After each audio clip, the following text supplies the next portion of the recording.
I think Heidegger gives us a very fundamental understanding of what we have become today and how to have a new beginning. Modern man is rootless and cosmopolitan. We're individualistic. We use science and technology to master and possess nature. And there's a wonderful image of this modern mindset in the opening pages of Ayn Rand's novel, The Fountainhead. At the beginning of the novel, the hero, Howard Rourke, who's an aspiring architect, has been expelled from architectural school basically because the only thing he's interested in learning is the science and technology and engineering of how to erect buildings. He's supremely confident that he can go it alone, so he just laughs off his defeat and goes swimming. And Rand describes Rourke as standing on a cliff overlooking his swimming hole, and the water below is still, and so it reflects everything above it. And she describes how the rock and the sky are doubled in the water, so it looks like instead of jutting out of the earth, the rock is anchored to the feet of the man. We don't stand on the earth is anchored to us. Now, Rourke looks around, and instead of seeing the living rock, he sees building materials. He doesn't look at trees, he sees lumber. He sees the world as nothing more than a stockpile of resources to be appropriated and remade according to human designs, namely his designs. He does not stand on the earth metaphorically is anchored to him. He is the meaning of the earth, in other words. The earth is just a ball of natural resources waiting for us to give it meaning. He wants to have an unborrowed vision of things, a vision that he creates rather than receives from others. And things that are received from others are traditions. That's literally what tradition means. It means what's handed down to us from the past. And finally, Rourke is a technological man. He learns about science and technology to transform nature again according to his own designs. Now, how do cosmopolitan man and individualist man and technological man all hang together? Is there a common root? What is the common root? And the answer is there is a common root. It's a very deep root, and it reaches all the way back to the origins of Western philosophy and science in ancient Greece. The Greeks, the pre-classical Greeks, had a notion of nomos, from which we get the word norm. But the normal embraced both nature and culture. They didn't make a hard and fast distinction between nature and convention until the early Greek natural philosophers came along, and they observed something about nature versus convention. They observed that conventions change from time to time and place to place. Greeks speak Greek. The rest of those people speak barbarous languages, right? But the way that the birds migrate and the rain falls, the way that the heavens move, is the same for everyone. And because the changes in nature are so slow, the ancient Greeks thought that nature was basically eternal and unchanging. They had no notion of natural history. Thus, the early Greek natural philosophers replaced the old idea of the way of things with a strong distinction between nature and convention. Nature is eternal, unchanging, and common to all. Convention is shifting and changing. The other thing that these people believed that they added to this picture was a value judgment that the universal and the unchanging are better than the particular and the changing. And that's a very important value judgment. It's a value judgment that's at the foundations of a lot of Western history, and that we live in a world shaped by that value judgment to this day. So, if nature is better than convention, then the philosophical life has to begin by taking an inventory of the human condition and distinguishing the things that come from nature, namely our desires, our physical desires, our bodily desires, and so forth, and the things that come from convention, which sort of form a crust around us that they thought they needed to claw their way through, or peck their way through, right, to hatch out of the world of convention into the world of nature. They thought that tradition and culture were just blinders, prejudices that got in the way of seeing the world as it is. And Plato likened society, the realm of collective opinions, authoritative opinions, as like a cave, but also a prison. It's a place where we are imprisoned, and basically we are enchanted by the equivalent of an Indonesian shadow puppet play. We don't see reality, we just see shadows.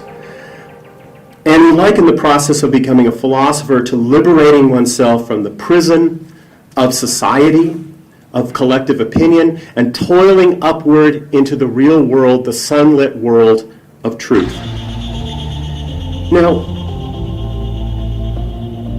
the beginning of individualism and cosmopolitanism are basically the same, and they're right here in the beginning of European philosophy. It's individualist in the sense that it's setting aside collective opinion. And it's cosmopolitan in the sense that it's rejecting the polis, which is one's particular hometown or homeland, for the cosmos, which is the world of nature. The word cosmopolitanism, as far as we know, was coined by Diogenes the Cynic. And Diogenes the Cynic was a citizen of Sinope, and when he was asked where his homeland was, Diogenes did not say he was a citizen of Sinope. He said, the cosmos is my polis. The world of nature is my polis. And that's equivalent to saying that he was an individual who had uprooted himself from collective opinion and lived in the world of nature rather than in the world of men. But how does the cosmopolitan individualist man become technological man? Well, the common root of all three is the use of reason, emancipated from social prejudice and opinion, to gain knowledge of nature. Once the cosmopolitan individual decides to take his bearing from reason and nature rather than custom and convention, he looks around, and he looks within, and he finds his natural desires. His desires for food and comfort and security. And then he looks around the world with his unblinkered eyes, with his objective gaze, and he sees all kinds of opportunities to satisfy himself. He's going to take his reason and he's going to apply it to the problems of living, and he is going to basically change the world to suit him better. He's going to appropriate things and make them his own, remake them according to his design. Once you have this mentality, you look around the natural world, and what you see has a kind of provisional quality. What you really see are things that you can use for your human ends. And that really is how the whole process of technological progress was set in motion. It starts with the ancients, and it has snowballed into the world we live in today. There's a certain will to power at work in technology, and you can see it at the very beginning of Greek science.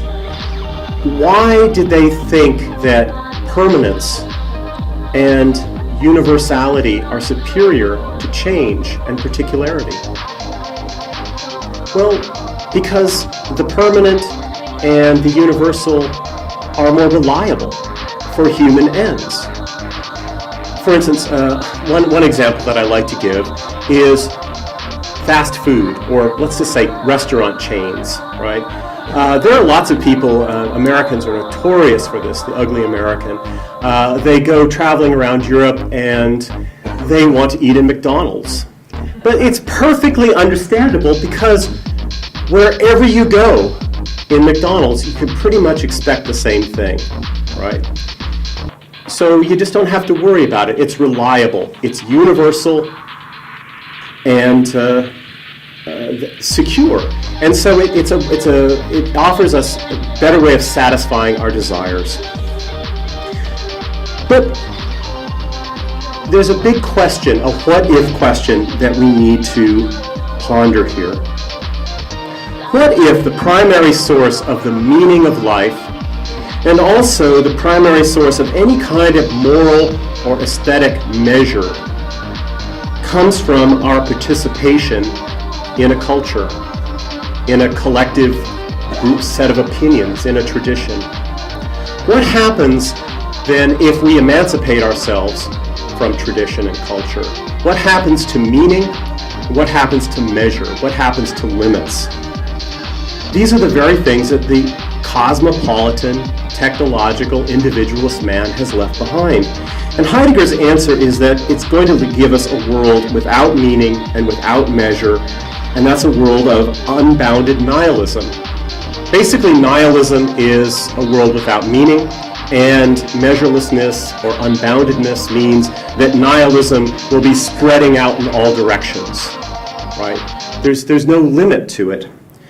And since this technological activity is the activity of appropriating nature and consuming it, it leads us to a world where whatever meaning people have is connected with how much they can get for themselves. And there's no limit to that. There's no limit to getting and spending and appropriating. And Heidegger says that the characteristic of modernity, therefore, is the gigantic, the unbounded. You think of exploding global populations.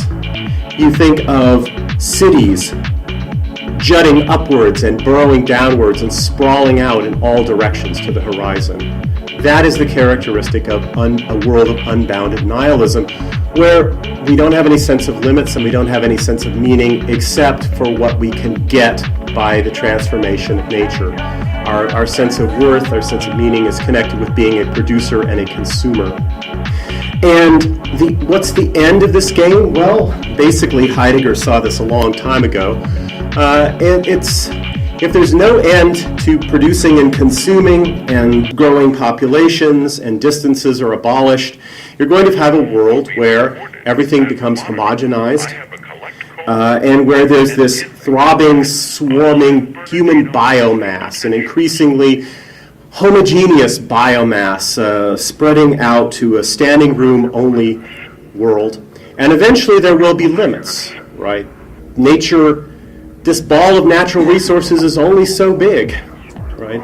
And so perhaps the end of this trajectory will be the earth as a scorched desert full of bones. And some of those bones will have had the privilege of having long strings of zeros in their bank accounts before the power went out completely, and then the earth just floated through the void forever, scorched and devoid of life. That's the end game of nihilism without boundaries. The only way to stop that is to find some source of measure, some source of boundaries. And the modern technological, individualistic, cosmopolitan world doesn't have that. It can't impose boundaries on itself. The only boundaries it will meet are just the sheer necessity of what happens when you overstep your place in the cosmos. And that's a correction that I don't want to be around to see. And of course, a lot of us say, well, we won't live to see that, so we won't worry about it, right? And that's the general cop-out that people have. What happens in a world of unbounded nihilism to different nations and races? Well, without boundaries, there's nothing to stop people from mixing and flowing and ebbing around the globe until all borders, all distinctions are gone. What happens to racial differences? Well, if life is all about consuming and getting and enjoying experiences, there's a great advantage if you don't have any qualms about with whom you mate or date, right? Getting rid of any boundaries in that area increases your choices, increases your options as a consumer of pleasures. And eventually, if any offspring happen to be conceived and not aborted in this process, what you'll have is a sort of homogenized brown humanity. So if the beginning of Western science and philosophy is leading to this end, maybe we should start thinking about a new beginning. And that's really where Martin Heidegger was in 1932 when he began to think that National Socialism in Germany was the new beginning that he had hoped for.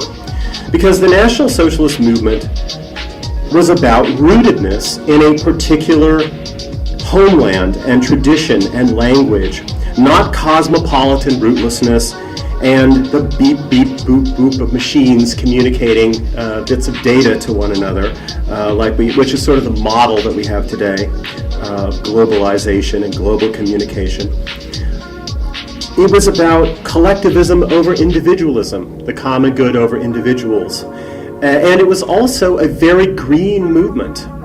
It was concerned about preserving natural beauty and human-scale living from the depredations of industrialization and giantism, consumerism, and so forth. Thus, in 1935, Heidegger declared in one of his lecture courses that he published unaltered in 1953 after the war, which caused a lot of grief for him. He said, "The inner truth and greatness," in quotes, of National Socialism was, for him, based on the, quote, confrontation of global technology and modern man. Those were the stakes that he thought, that was the great conflict of the 20th century, the conflict between globalization and particular communities, rooted communities. And he thought that the inner truth and greatness of National Socialism was the potentiality to be a new beginning for Western civilization. Now, Heidegger became disappointed with National Socialism fairly quickly. He came to think of it as another form of modern technological nihilism, just sort of a folksier one, at least in its outward style and so forth. And after the war, he helped encourage a legend that his interest in National Socialism was just a blunder, that he was, like Thales. There's this great story about Thales, who's the first natural philosopher. And Thales was out looking up at the heavens, and he didn't notice where his feet were, and he fell down a well. Right? And people who had no concern with what's going on in the heavens laughed at him and thought Thales was an impractical dreamer. And Heidegger sort of portrayed himself as an impractical dreamer who was momentarily seduced by politics and then burned by it and went back to being apolitical. But nothing could be further from the truth, because Heidegger's thought is intrinsically political from the very beginning to the very end, although after the war he tried to keep it occult and hidden. And before 1932, basically, it was only implicit. But Heidegger's magnum opus, Being and Time, was published in 1927, and it's an implicitly political work because it attacks the common root of cosmopolitanism, individualism, and technological man, which is the idea of objective knowledge emancipated from collective opinion, from tradition, and so forth. But Heidegger's conclusion is that all cognitive activities, even those of philosophy and science, are made possible by language and other social practices that are ultimately learned by participating in the common life of a society. And so at the root of every cognitive act is ultimately ethnic identity. So the idea that philosophy begins by, clawing through the crust of your ethnicity and your language and so forth, any things that are inherited from the past, for him is folly. It simply cannot happen. So for him, thought is always provincial, it's never cosmopolitan. And in fact, Heidegger's anti-cosmopolitanism is so thoroughgoing in his philosophy that he doesn't even like to talk about man or mankind or humanity. Why? Because that's a universal notion. Instead, Heidegger uses a word when he talks about man that's his own coinage, and it's a German word for existence. The word is Dasein, D-A-S-E-I-N. And it's usually never translated in Heidegger translations, and so if you open to a random page in any Heidegger book, you'll see Dasein with a capital D. When Heidegger uses the word Dasein, he uses it as a compound word of Da, which means there, basically, and Sein, which means to be. And so, or being. So he hears Dasein as being there. And he never talks about mankind, except to put it in scare quotes when he's talking about the views of other people. When he's speaking in propria persona, he talks about Dasein. And Dasein for him is the very opposite of the rootless cosmopolitan, because the Dasein is always somewhere. He occupies a particular place and a particular time. He exists in a homeland. He has an ethnicity. He has an identity. He has roots. And contra Plato, Heidegger doesn't think that the Da, where we are, is a cave or a prison. That first and foremost, it's an impediment to encountering reality. Heidegger thinks that the Da, the there, where we are, actually is what gives us access to the whole world in the first place. So every one of us has an ethnicity, an identity, a language, a homeland. And by occupying that and living in it, we can look out in all directions and encounter a world. And we can appropriate the past, we can look forward to the future, but it's always from a particular point of view. So man is always provincial, never cosmopolitan for Heidegger. And that's even true of people who are self-consciously cosmopolitan, individualist, and technological supermen types, or would-be technological supermen. Even they are actually rooted in a tradition. What's the difference between them and us? Well, basically Heidegger says that cosmopolitan, individualist, technological man is also phony, fake, and inauthentic man. And Heidegger uses this term authenticity. It's one of the central terms of his thought, and existentialists loved it, but they didn't understand it at all. But basically what Heidegger means by being authentic is owning up to the fact that we do not create our identities. Our identities are handed to us. They're handed to us by our culture and our language and by our bloodlines, if you will. Now, Heidegger had an odd attitude towards race. And this was one of the bases for his dissidence with National Socialism, because there were a lot of National Socialists who thought racial science is the key to understanding everything. But Heidegger looked at racial science and he just heard humanity. He saw a universal, right? And he didn't deny that he was a white man, but he thought it would be more precise to say that he was a German. And he didn't deny he was a German, but he thought it would be more precise to say that he was a Swabian of peasant stock. But the best account of what Heidegger was in terms of his genealogy, in terms of his bloodline, was that he was a Heidegger, that he was a particular mix of the genes of his mother and his father, and unlike his brother and his sister, that particular unique mix opened up philosophical prospects that people are going to be debating and exploring for centuries to come. So he didn't deny the importance of blood, but he wanted to make it very, very concrete. And one of the things that he worried about during the Third Reich and the war years and he has a very nice phrase in one of his notebooks. He said, race is a necessary condition of identity, but it's not sufficient. It's necessary to be a white person, to be a German, but it's not sufficient to be white.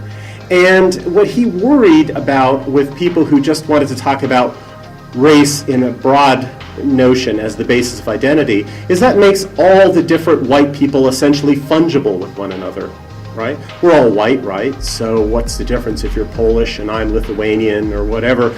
We can all maybe form a homogeneous, universal European man. He didn't like that idea. He wanted to stay German. And he wanted that, and that was for him one of the most important things. He wanted to maintain his identity not just as a white person, but as a German. And not just as a German, but a Swabian peasant who was also a professor of philosophy. Now, I want to give you just one more point before I close. We've seen how Heidegger has undermined cosmopolitanism and individualism by arguing that no act of cognition, even this heroic striving to uproot oneself from tradition, is actually emancipated from language and culture. And therefore, the only choice we really have is to be phony about it and fake about it and superficial about it, which is the way most people are programmed to be today, or to own up to the fact that we have an identity that's given to us by our culture, our language, and our bloodline. And once we own up to that fact, we discover that we're finite beings. And it seems a little silly to spend all of your time thinking about how much you can get and consume, because once you have roots again, you realize there are more important things to do. There are other sources of meaning besides the conquest of nature and the consumption of goodies, of stuff, right? So in conclusion, I bring you good news. Martin Heidegger, who was the most influential thinker of the 20th century and continues to be the most influential philosopher of the 21st century and will probably continue into centuries to come, was one of us. Somebody who offers us enormous metapolitical resources for understanding how we came to think of ourselves as cosmopolitan, individualist, and committed to the mastery and possession of nature. And he also shows us how to get beyond that and perhaps be able to, again, dwell authentically upon the earth.